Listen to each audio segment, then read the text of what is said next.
Bonjour, bienvenue pour ce nouveau numéro du MAG-Agri, le journal d'information agricole de la Chambre d'agriculture de l'Aube.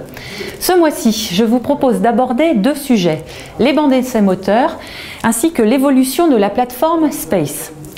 On commence donc tout de suite avec les bancs d'essai moteurs et je vous propose pour cela de rejoindre Marie-Paule Poilion.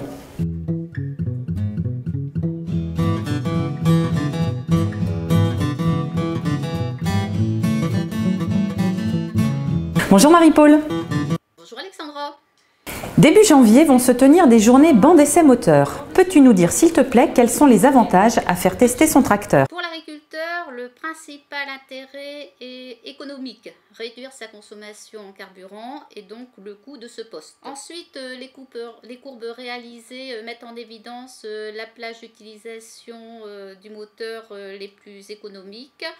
Ce qui permet à l'agriculteur d'adapter sa conduite à ses travaux, traction, levage, etc. Le gain de la conduite économique est en moyenne de 1,5 litre de carburant par heure. Bonus économique également pour tout le monde et pas que pour les agriculteurs. Le banc d'essai moteur est bon pour l'environnement et pour le climat en réduisant les émissions de gaz à effet de serre. Merci Marie-Paule. De rien Alexandra.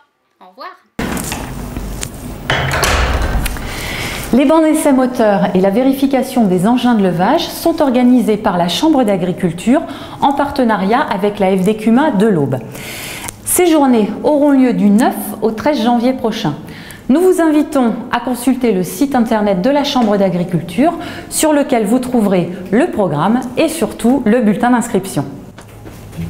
On retrouve maintenant David Justo pour faire le point sur la plateforme Space. Mise en place en 2009 par les chambres d'agriculture de l'Aube et de Haute-Marne, elle arrive au terme de sa première mission, à savoir réduire de 50% l'utilisation de produits phytosanitaires et de 40% la fertilisation azotée.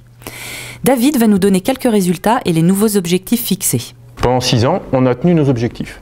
Et ça n'a pas été facile tous les jours. Un aspect positif, au niveau sanitaire, ça s'est plutôt bien passé, notamment au niveau adventice, on a amélioré les choses. Point négatif, l'économique.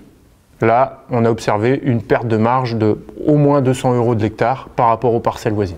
À quoi est due cette perte? Je suis sûr que vous vous posez la question. Eh bien, en particulier, au mauvais rendement obtenu sur les cultures de diversification, tournesol, pois d'hiver et orge de printemps. Donc ce type de système, ok, mais à condition soit de vendre mieux, soit de toucher une aide. À partir de 2017, c'est reparti pour un nouveau projet, Evolutaire, toujours à Marbéville. Et cette fois, l'objectif numéro 1, c'est la rentabilité économique, mais nous maintenons quand même un objectif assez élevé de diminution des phytos. Par contre, tout ce qui est baisse d'énergie ou de fertilisation, ça devient secondaire. Et maintenant, Florence et Audrey nous expliquent la valorisation du dollar avec l'élection de Donald Trump et ses conséquences.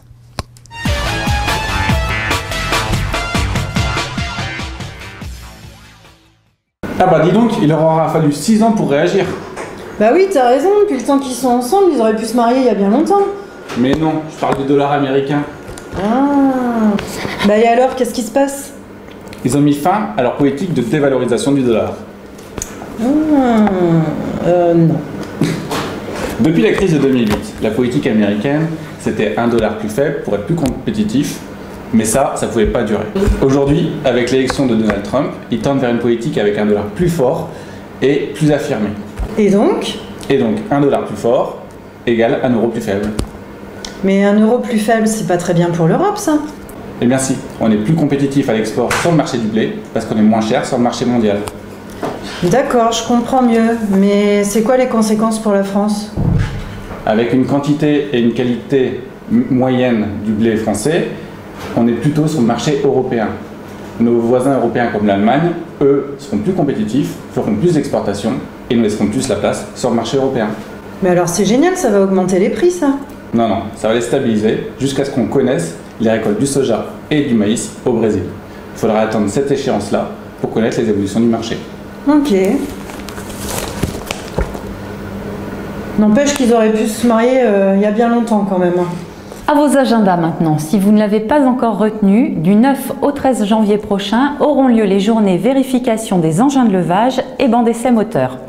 Vous retrouvez toute l'actualité de la Chambre d'agriculture de l'Aube sur notre page Facebook ainsi que sur le site internet. Le Magagri, c'est fini. Je vous donne rendez-vous dans un mois. À bientôt!